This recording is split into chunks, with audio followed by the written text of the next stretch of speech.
Good morning, good afternoon, good evening, wherever you are in the world. Welcome to FPL Don't Panic. Game week is nearly over. One more match to come. Wearing my Mayo jersey, and my county in Ireland, Mayo, did actually win their game yesterday in the Connacht quarterfinals on the way to hopefully towards an All-Ireland. We say that every year. Bit like my game week, bit like a lot of our game weeks. Yeah. Reasonable result, but not an entirely satisfactory performance. What is going on out there at the moment? I'm actually going okay, but I made some good decisions. In by the same token that I made so many bad decisions last week, some of my decisions have really come off this week, and with the likes of Palmer, Salah, Saka. Players like that all blanking. It's actually going quite well at the moment. Gone up to 120,000 from about 150,000, 152 I think it was, 153. And only about, I think I worked it out, just 5 points outside the top 100k. And I've still got Captain Isaac to come tomorrow and Murphy. So yeah, it's take some disaster, I guess, for not to be on a reasonably healthy green at the end of it. And who knows, might even just crack into the top 100k for the first time this year. But yeah, again, this is what's going on? What's going on out there? Let's have a little review of the team. I'm going to keep this one brief today. This is as much just to see how the game week's going. Looking forward to an exciting morning tomorrow, and hopefully Isaac and Murphy can do the business, but we'll see. But let's make this a little bit bigger so we can just see it a little more clearly. Henderson, weirdly, the 3-pointers was actually okay in a game week of not too many clean sheets for the highly owned goalkeepers. At least there was a few clean sheets out there, okay, but not by the keepers that are like highly owned, Giselles, the Reyes, etc. So that actually worked out okay, and the benching decision there, yeah, is actually a good decision. I had a kind of a toss up as to who to bench, and yeah, got that one right, as you can see there. That's just getting the 2 points. Kanate, good to God, he looked a mess at the beginning of that game, didn't he? I thought, is he going to actually even survive? Yeah, so I lost the clean sheet there fairly quickly. Liverpool were frankly awful. I think they're already feel like they've got their hands in the trophy, and they have. I mean, my God, it would be the biggest collapse ever. Bigger collapse even than Newcastle back 20 odd years ago.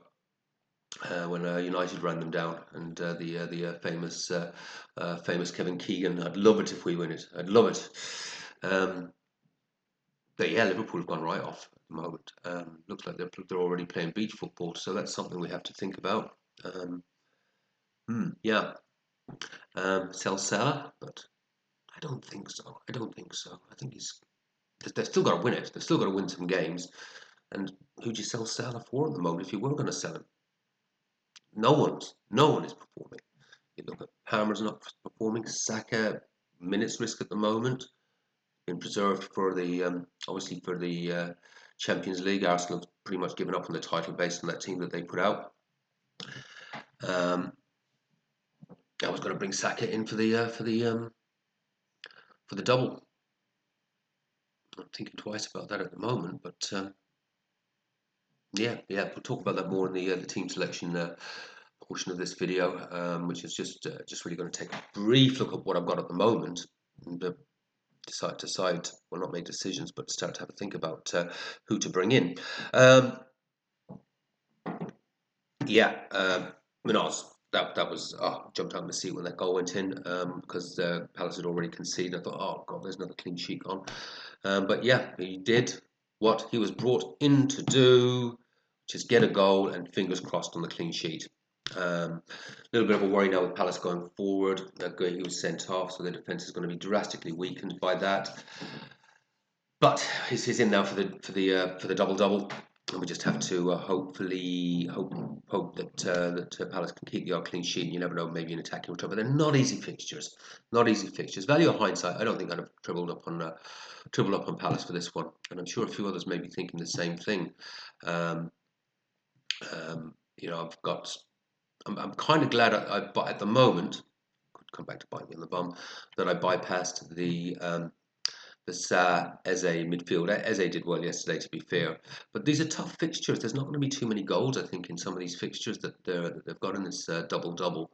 And maybe there is more chance of, a clean sheet. And that Mateta toe pokes one home might actually be a bit of luck there that it might work out well, having gone that path. Only time will tell. Gavardiol, currently slight risk he might lose one of those bonus points. I think he's currently on 3 bonus points.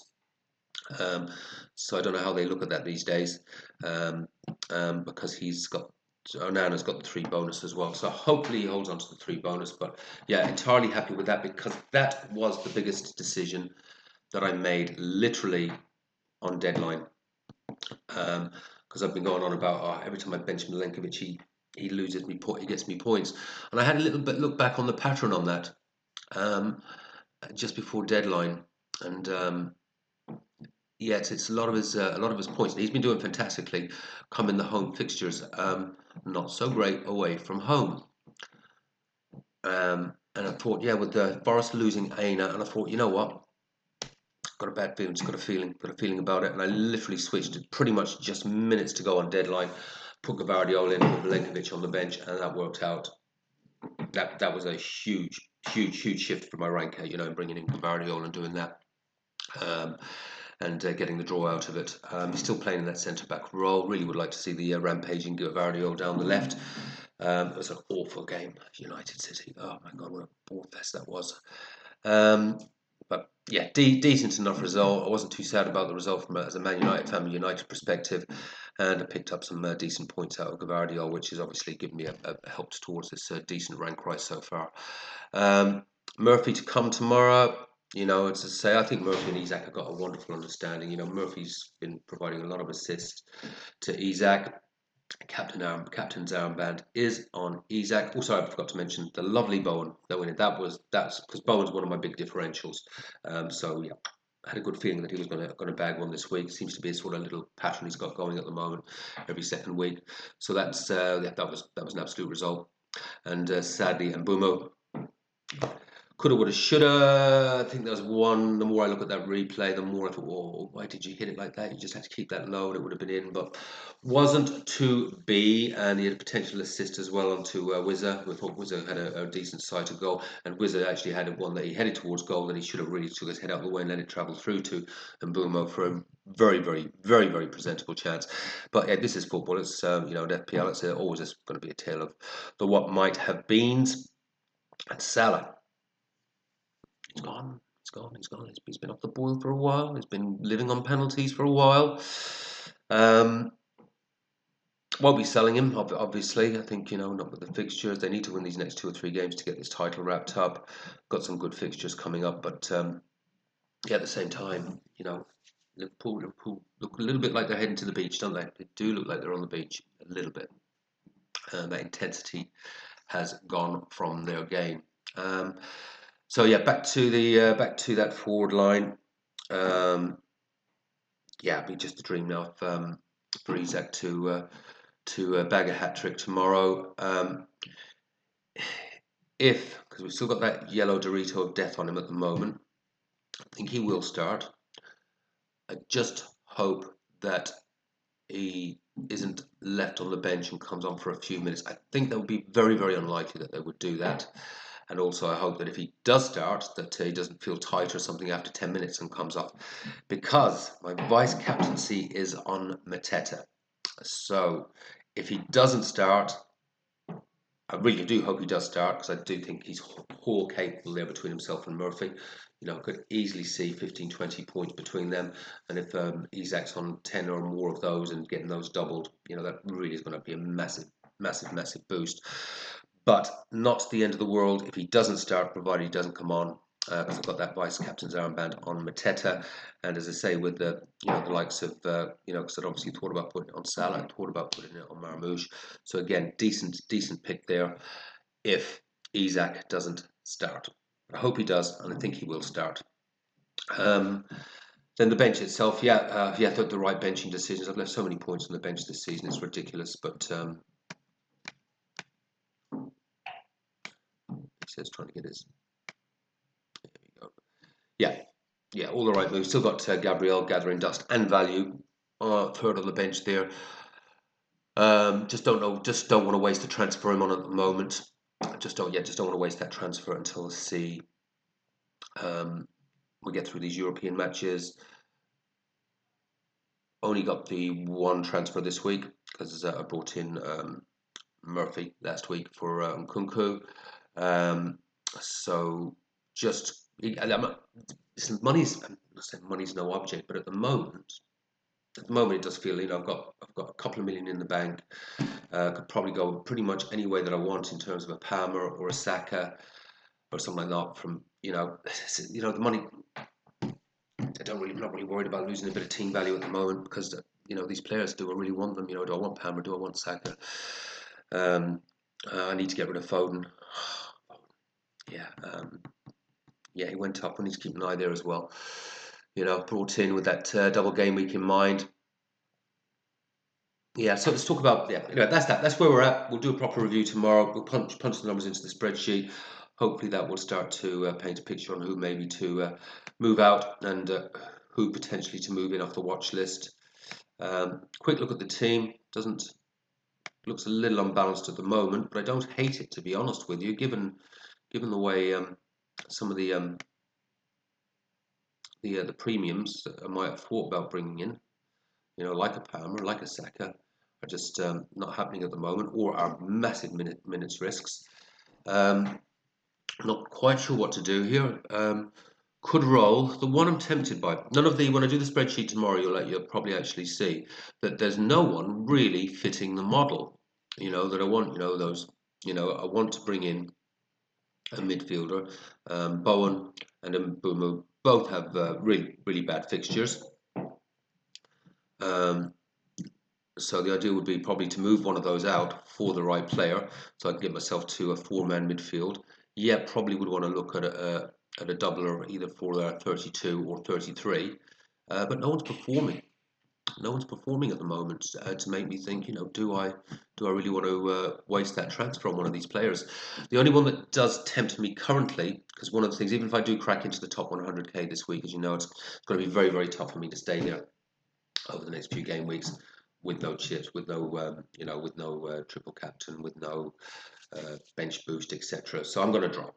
I just accept that. It's just how much can I hang on to come out of that period and get to 234 with a good run in.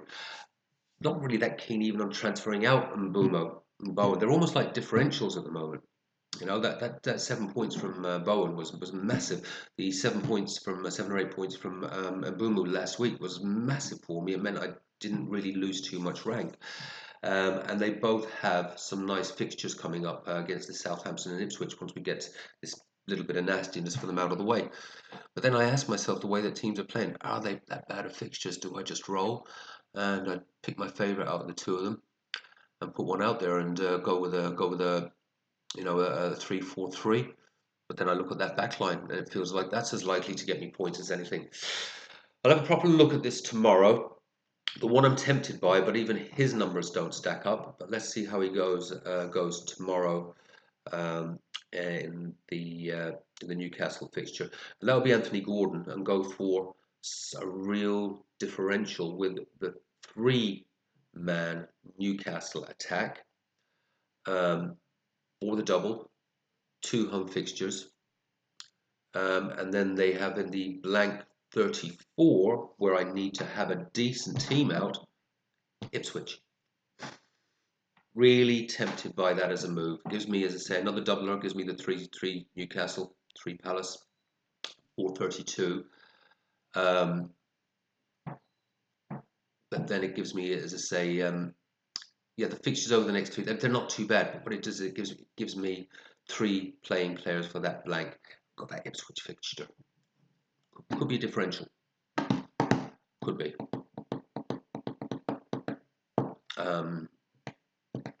Sorry, and when I'm saying that, no, it's actually 32, isn't it? 33. Yeah. It just gives, yeah, just 32, 33, 34. Yeah. It just gives me, three good attacking players for a plum fixture. And I think that may be the way that I go. Ultimately, that could be the way that I go. And it could be Foden going out, and I still actually go with a 4-3-3. I keep Mbumo and Bowen on the bench as players that play in that blank again. It's going to be important for me. Don't overcommit. I can't overcommit on the double 33. I will have a decent amount of doublers, but so I do actually have that 9 or 10 players for the blank using a transfer and with the players that I've already got, and I'd actually end up with actually a pretty decent lineup for that. Might work out. I need luck. Now I think I've had a bit of luck this week. Hopefully I'll have some more tomorrow with a nice big Isaac haul. But I've got Mateta on the bench there with 8 points waiting if Isaac doesn't play.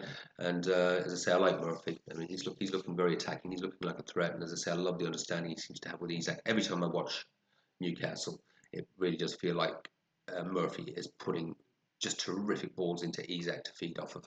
So you never know. Could be Hull City tomorrow. I'm going to keep my fingers crossed on that.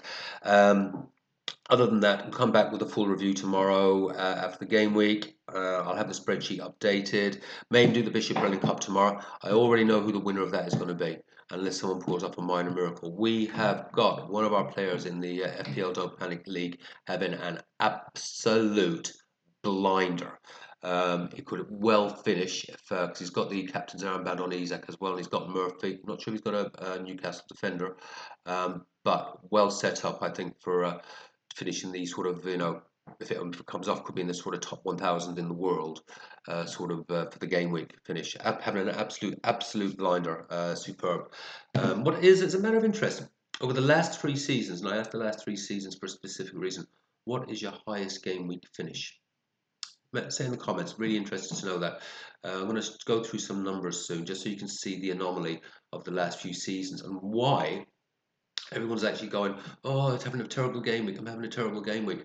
Actually, not really in the grand scheme of things. This is more like normal service resumed, uh, but not so much for the last 2 or 3 seasons, because we've been spoiled by seeing ourselves hitting these regular 60s and 70s, and more obviously by the Haaland era, the always captain Haaland, and this season the always captain Salah. Normally you're sort of hitting a 40 or 45 points, and fingers crossed you get your captaincy guess right. And so it just feels at the moment like we're hitting these low scores. What it is that we haven't got that reliable Salah or Haaland coming in with the 20 points to go on top of your 40s and your 45s to get you to that 65s and 70s. So yeah, just curious to say, in the last 3 seasons, what was your highest points, if you can remember, highest points and highest rank? I'm sure some of you have had a really good one. Remember, mine was last season, definitely. I finished 248 in the world, and it was actually on a bad game week. It was actually on one of those poor game weeks, and I actually was #1 in New Zealand that week as well. And I remember it was something like a 55 pointer or something like that, and I finished 248 in the world and #1 in New Zealand. So yeah, it's a funny old game, folks. It's a funny old games.